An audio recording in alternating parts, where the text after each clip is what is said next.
We're back here again with the repair on this back. Got heat damaged in a car. And again, this is a violin I made that got left in a car, and the varnish actually melted. So I'm in this little shot glass here. I have 190 proof alcohol, and on my color board, I've got a number of different pigments and colors. I have some aniline dyes and some pigments of various sort. This is the method that I learned to retouch from Luz Bellini, Hans Weishar, Vahak Nigogoshian. Those guys were some of the best. And this is the method that I learned from them. And so it may be a little different from what you do or have seen other places, but it's the method that works for me. And so what I'm going to do here is mix some colors on my color board that look like the colors that I'm trying to match on here. Now on my color board, I have a number of different squares there, and one is clear with no color on it at all. And I'll mix my colors on that, and then transfer them onto the back of the instrument. A little bit of yellow, a little bit of reds. You have to be sure that when you're coloring, you look deep into the color that's on the instrument, and realize that you have to build your color from the bottom up. Color isn't all the same everywhere, and so as you do this, it might be one color on the exterior as you look at it, but there are layers and layers of color, and so you have to look deep into the color. Right here, I've got a very light spot, and you can see the surrounding area is not light. So I'm going to just touch that in a little bit. That's a little bit too red, and so I'm going to put a little more yellow in that, and just a half a touch of brown, and we're going to tone that down just a little bit so that we're not getting a red on there. I don't want red at this point. I will later, but at this point, what I'm really looking for is something that will tone that down to the color of the underlayment, the undercolor. And the other thing to remember is that when you're retouching, colors really don't stay exactly like they look when you put them on. They darken, they lighten a little bit, they change a bit. So you've got to be prepared for that. And I'm wanting to make that look very much the same as the surrounding colors. Now, as I lay layers on this, it begins to blend. By the way, I'm using a Winsor Newton, a Series 7, and this is a number 4 with a rather long bristle. I also have here a number 5 with a much shorter bristle. If you're filling in a very large place, sometimes that comes in handy. This is my favorite brush. This is my favorite brush, and I can work on this and get this all to look pretty much like everything surrounding it. Now, one thing I'm going to do on this, because I do have the original varnish, I'm gonna get the color in, get it close to what it looks like all around it, and then I'm going to actually let it dry for a day or so, and then I will use some of the original varnish. I'm going to give this back another coat, and that varnish, I brush varnish, but I also rub varnish in sometimes, and I'll probably want to rub it in on this so that it's very thin. I don't want to add a whole lot of varnish to this instrument. The other thing that you have to keep in mind when you're retouching is you need to retouch relatively dry. You don't want to retouch wet, because wet retouch will run. Wet retouch gives you false colors sometimes, and it's just a matter of being very deliberate of what you're doing here, laying your colors on, and gradually building to the final color that you want. After I get this ground coat, so to speak, on here, and get it the way that I want it looking, just a little bit more brown in that. Not very much, but a little tiny bit mixed in with the yellow. And I think that'll bring us right where we need to be.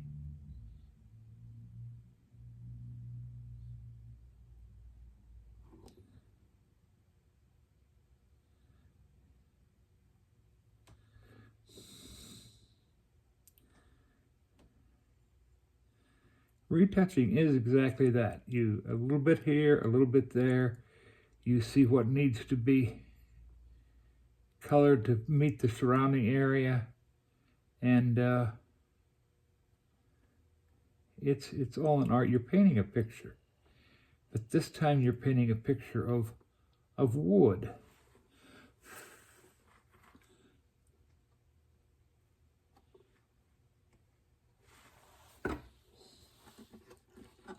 That looks pretty decent for the undercoat. I am going to have to add just a little bit of red to that, because the varnish that's missing is fairly red. So I'm going to put a little bit of red in that, and when I do the next coat here, we'll get some red in here so that this actually blends into the. One of the things you learn to do when you're really learning to do retouch well is you learn to almost touch. You're actually touching, but it's just barely touching the wood. You're caressing it, and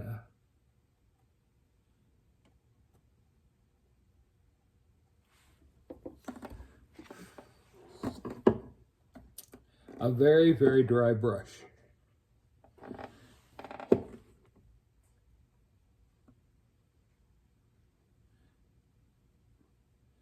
And because this has highlights in it, you don't want to make everything dark.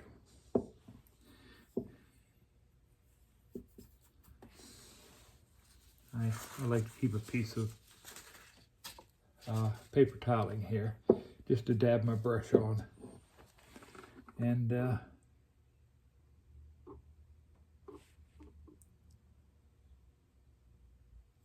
if you're not careful, I did it right there, see? If you're not careful, you actually can take off what you just did. That's because I had the brush just a tad too wet.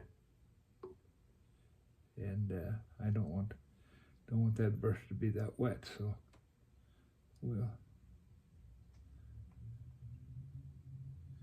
this damage actually is going to pretty well disappear. It's a bit distressing when it happens, but a few hours on the retouch bench and it will disappear.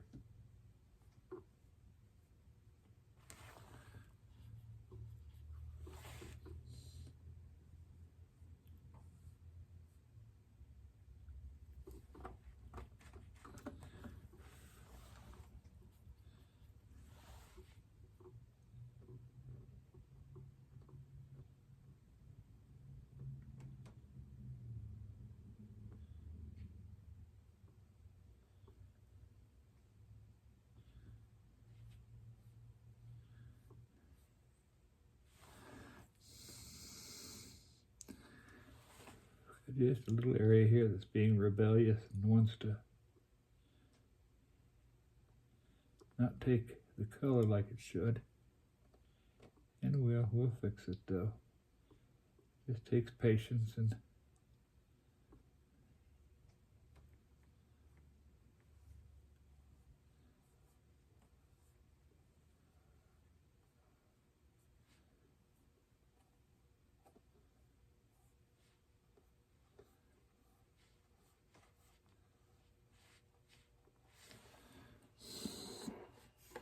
it's coming pretty good.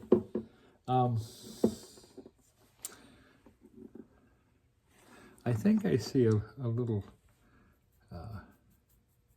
bristle in there. That's something that I'll have to get out with a pair of tweezers after a while. I'll get in there with a pair of tweezers, very carefully lift that out. We don't want that bristle under the varnish. Carry these out.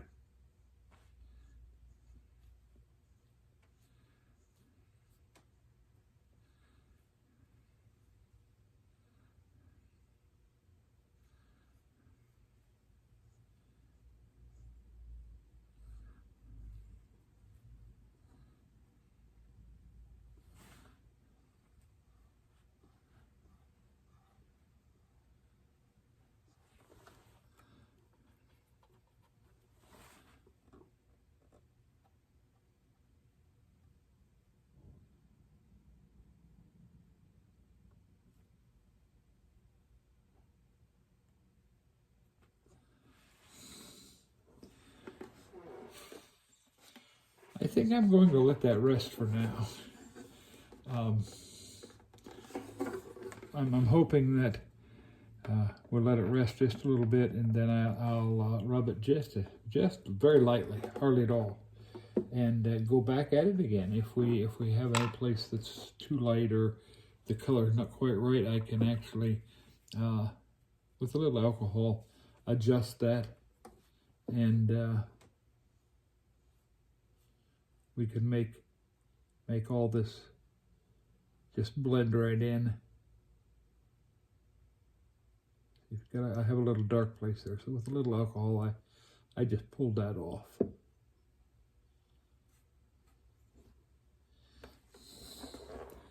You don't want anything to be darker than the surrounding area. That jumps out at you worse than a light place. I would rather have a little tiny bit light, and then I can work with light. If we got it too dark, now see, I'm taking a little bit of darkness off there because it right there in that area it got a bit dark, and so I'll just pull that off, and we'll retouch that a little bit at another time. Make that all look better. Your brush pressure and the dryness or wetness of the brush makes all the difference in the world. I want to take something off, so I put a little more pressure on there. You see, I have a little tiny light spot right there, and I'm gonna take care of that little light spot because I don't want to leave that in there. I'll take a little bit of color and put in that light spot. We're going to take that out of there.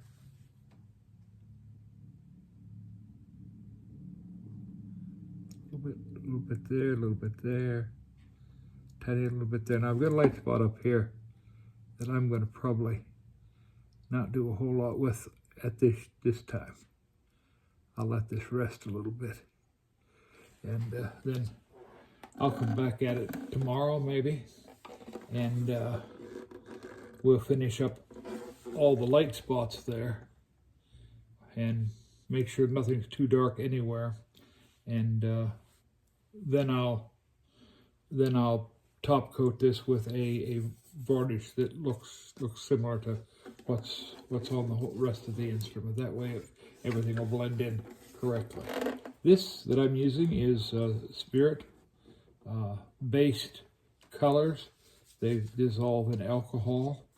And what I will put on ultimately on this is an oil-based varnish.